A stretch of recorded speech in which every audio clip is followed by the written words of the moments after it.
Bienvenue à toutes et à tous dans le débat du 12-15. La conférence des chefs d'État et de gouvernement africains a clôturé les travaux du 37e sommet de l'Union africaine à Addis Ababa dimanche. Plusieurs dossiers qui agitent le continent ont été abordés, qu'il s'agisse des conflits frontaliers, d'insécurité ou encore de changements anticonstitutionnels. Bref, le nouveau président de l'UA, le Mauritanien Mohamed Ould Cheikh Ghazouani, qui a, dans son discours de prise de fonction, appelé les dirigeants africains à adopter leur propre mécanisme de résolution des conflits et à donner la priorité à la consultation, a du pain sur la planche, c'est le moins qu'on puisse dire, tant les peuples africains s'interrogent de plus en plus sur l'efficacité de l'institution continentale. 37e sommet de l'Union africaine, enjeux et perspectives, c'est le thème du débat du 12-15. Pour en parler, nous recevons M. Parfait Edzo-Etina. M. Parfait Edzo-Etina, bonjour. Bonjour. Alors, plusieurs dossiers ont été évoqués au cours de ce 37e sommet de l'Union africaine, parmi lesquels le successeur de Azali Assoumani à la tête de l'UA. Le tout revenait à l'Afrique du Nord dans le cadre de la présidence tournante de l'institution. C'est donc le Mauritanien Mohamed Ould Cheikh Ghazouani qui prend la tête de l'institution africaine pour les 12 prochains mois, alors que deux géants, l'Algérie et le Maroc, avaient présenté leur candidature. C'est donc un choix pour éviter d'embarrasser l'un ou l'autre. La rivalité entre l'Algérie et le Maroc semble s'éterniser. Monsieur, finalement, pourquoi les pays africains éprouvent-ils des difficultés à régler leurs différends sur le plan diplomatique? Peut-on parler finalement d'une limite des institutions sous-régionales ou de l'institution continentale? Bien, là, vous posez une question assez essentielle parce que dans l'histoire de l'Afrique, il faut savoir que qui était liée à l'Occident, cette histoire a montré qu'il y a toujours eu une incapacité continentale ou régionale à régler leurs problèmes. C'est ce que l'on appelait l'infantilisation de l'Afrique, où ce sont toujours les États occidentaux qui arrivaient à régler les problèmes. Ce qui a prouvé que avec le temps, 50 ans plus tard, on constate encore que les États africains, les chefs d'État ont du mal à adopter une approche continentale de manière à ce que les mesures prises soient des mesures durables. Parce qu'il faut savoir que le changement de paradigme aujourd'hui, c'est que les États africains prennent conscience des réalités locales, qu'ils aient cette conscience également de régler les problèmes eux-mêmes, ce qui veut dire qu'il faudrait qu'il y ait une forme de vase communicant de manière à ce que les Africains puissent d'abord se parler. Parce que le grand défi ici, c'est de passer de ce paradigme où cette géographie du Fort-Laine qui voudrait qu'on voit tout à partir de l'extérieur puisse passer à ce que l'on va appeler cette géographie intérieure qui voudrait que les Africains trouvent des solutions. Moi, je pense que le défi d'aujourd'hui, c'est de faire en sorte que les Africains comprennent une chose assez simple. Demain, l'avenir de l'Afrique passera par les Africains eux-mêmes. C'est pour ça qu'il est important pour nous, jeunes Africains, de faire en sorte que nos gouvernements puissent avoir cette lecture interne de manière à ce que les solutions prises soient des solutions durables. C'est cette logique. Parfait, vous dénoncez une vision beaucoup plus extérieure et vous privilégiez finalement la vision intérieure pour la résolution du conflit. Mais l'un des dossiers cruciaux qui a été débattu lors de ce 37e sommet des chefs d'État et de gouvernement en Éthiopie, c'est la question de l'insécurité dans l'Est de la République démocratique du Congo. Là, il y a deux pays finalement qui sont des protagonistes, la RDC qui met en accusation le Rwanda. Les deux chefs d'État devaient assister à une réunion et finalement, le président de l'Angola qui fait le médiateur a dû les recevoir à parité l'un et l'autre. Comment arriver finalement à faire asseoir les dirigeants du continent pour comprendre que finalement, en tant qu'Africains, ils ont des intérêts communs? C'est pour ça que je disais au départ, c'est la vision que nous devons avoir aujourd'hui. Vous savez que lorsque, du point de vue géographique, cet espace, il faut rappeler que c'est un espace qui a des richesses, donc il y a des intérêts géostratégiques.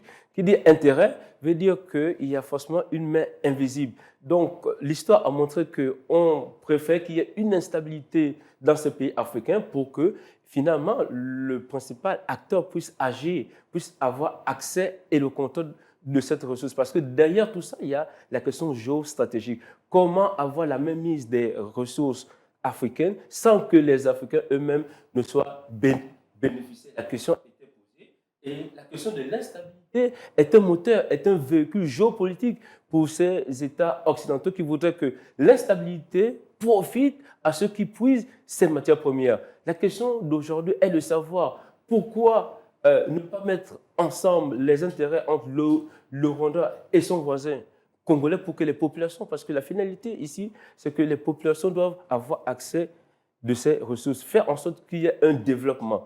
Malheureusement, il y a une guerre asymétrique, il y a des mouvements internes qui se mettent et par les jeux de frontières, donc ces jeux frontaliers font en sorte qu'il y ait une instabilité. Aujourd'hui, nous sommes conscients que, effectivement, mais ces ressources ne profitent pas à ces personnes-là. C'est pour ça que je reviens sur la prise de conscience de l'Afrique. Ces États, du point de vue culturel, ce sont des mêmes gens.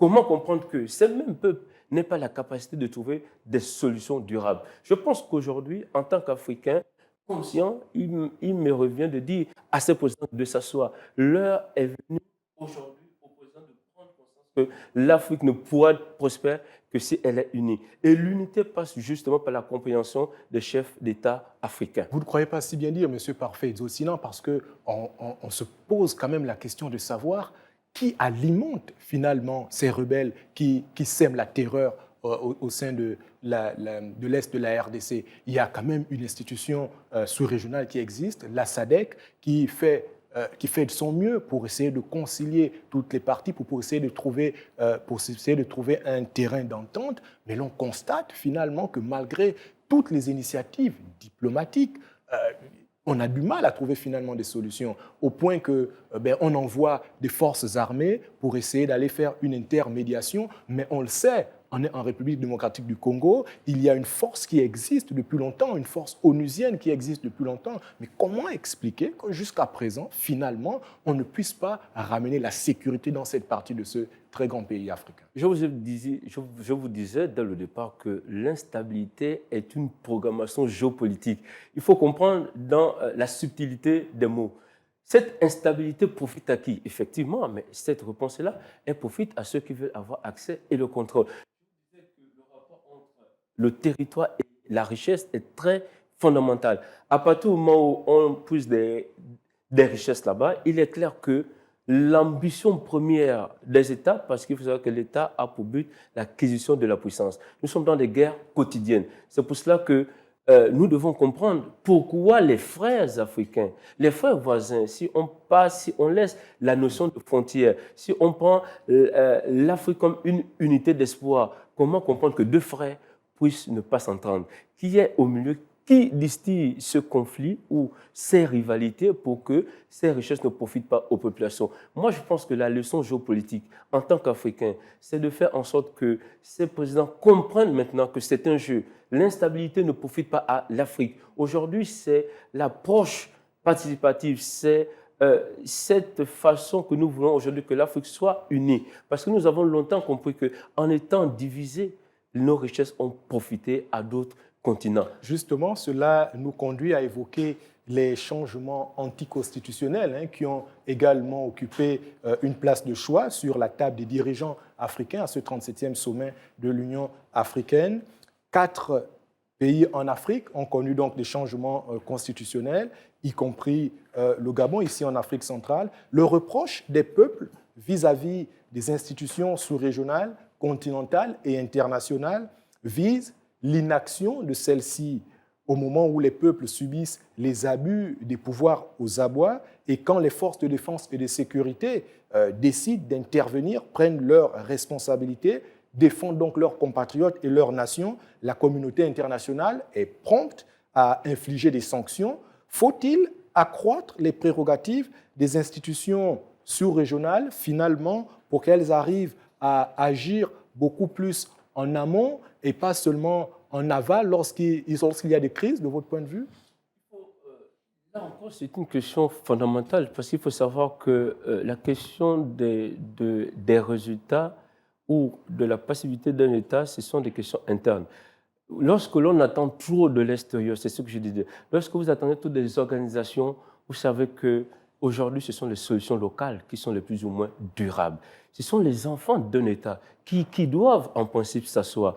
Comment partir de la crise interne, puisque ce sont des guerres asymétriques, ce sont les enfants d'un même pays qui s'entretuent pour l'intérêt d'une communauté ou pas. Aujourd'hui, la question de débat, c'est de savoir est-ce que les Congolais sont aujourd'hui prêts à se parler, à mettre en place une forme de dialogue, à mettre en place des stratégies internes, nationales, pour trouver des solutions durables. C'est pour ça que dans l'analyse que nous faisons, dans le cadre de la géopolitique interne, on privilégie aujourd'hui un dialogue national, une forme de réconciliation interne. Parce que l'avenir d'un État ne passe que par la solidarité et la solidité d'un peuple. C'est pour ça que l'essentiel pour nous, c'est de débattre comment les Congolais peuvent s'asseoir au-delà des frustrations, au-delà de l'économie mal gérée, au-delà de la mauvaise gouvernance. Et cela traite justement des questions de gouvernance. Comment comprendre? Il faut donc faire en sorte qu'il y ait une répartition équitable des ressources humaines. Il faut qu'il y ait un équilibre géospatial,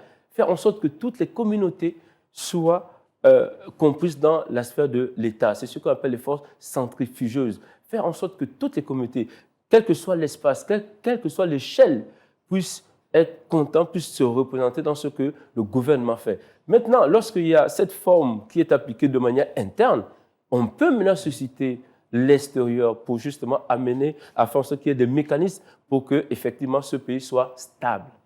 Très bien, vous le dites, donc privilégier la bonne gouvernance à l'intérieur des États, parce que finalement, la mauvaise gouvernance peut être à l'origine de certaines frustrations qui entraînent finalement certains mouvements de contestation à l'intérieur même des États. Cela m'amène à poser le cas du Sénégal, qui est un cas également qui a été longuement évoqué à ce 37e sommet des chefs d'État de l'Union africaine. On a vu une forme d'abus de pouvoir qui a donc été stoppé net dans l'œuf par le Conseil constitutionnel sénégalais, ce report annoncé par le chef de l'État Macky Sall de l'élection présidentielle qui était donc prévu pour ce mois de février, et donc le Conseil constitutionnel qui a annulé ce décret. À partir de cet instant, vous le disiez, la solution là également passe par un dialogue interne pour pouvoir trouver les voies et moyens et trouver une issue favorable à cette crise. Vous savez, lorsque vous mettez des institutions fortes plutôt que des hommes forts au pouvoir, quel que soit ce que l'homme politique fera, eh bien, ce sont ces institutions qui vont freiner la force de l'homme. C'est pour ça que la force démocratique passe par la force des institutions. Ce sont des formes de restauration qui ont été mises en place. Et le Sénégal est un cas patent parce que le Sénégal développe depuis fort longtemps une culture démocratique. Ce qui fait que lorsqu'il y a un esprit despotique qui veut se mettre au pouvoir, eh bien, les institutions étant fortes, font partie de l'esprit despotique. C'est pour ça que je salue encore le Sénégal ici, parce qu'effectivement, on a vu que lorsqu'un pays est conscient, est sérieux de son avenir, prend conscience et met des institutions en place, quel que soit le temps, quelle que soit la personne, quelles que soient les stratégies de la personne, eh bien, les institutions seront toujours fortes. On le sait, le président Macky Sall a donc annoncé l'organisation des élections présidentielles dans les plus brefs délais. Oui, vous le disiez, nous le disions, peut-être des limites des institutions sous-régionales et voire continentales, mais aujourd'hui, quand on prône l'intégration, l'inclusion des sous-régions en Afrique et voire de l'Afrique dans sa globalité, est-ce que finalement ces limites,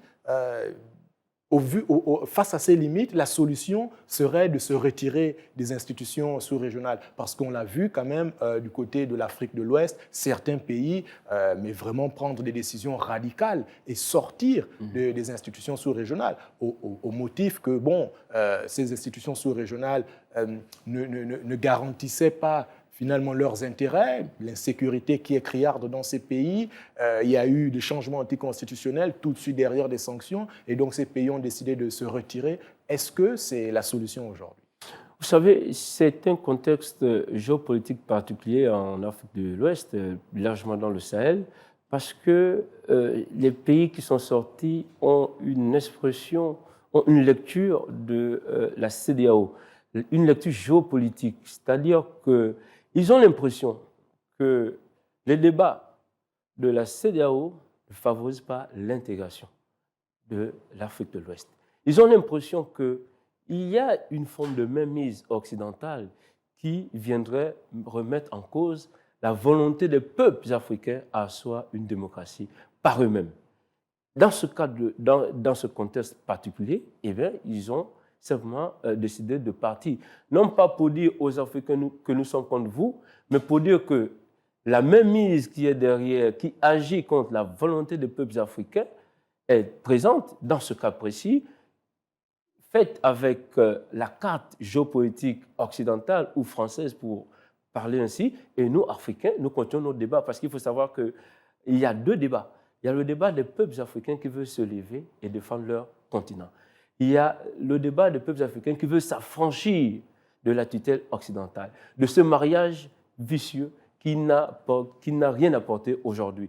Il y a de l'autre côté des chefs d'État africains qui sont encore dans cette géopolitique française et que malheureusement, ces institutions ne jouent pas le rôle de neutralité ou ne favorisent pas cette intégration. Cette lecture pure et dure du Burkina Faso, du Mali ou du Niger est justement ce qui a fait en sorte que ces pays puissent sortir parce qu'ils ne se retrouvent plus dans l'unité africaine.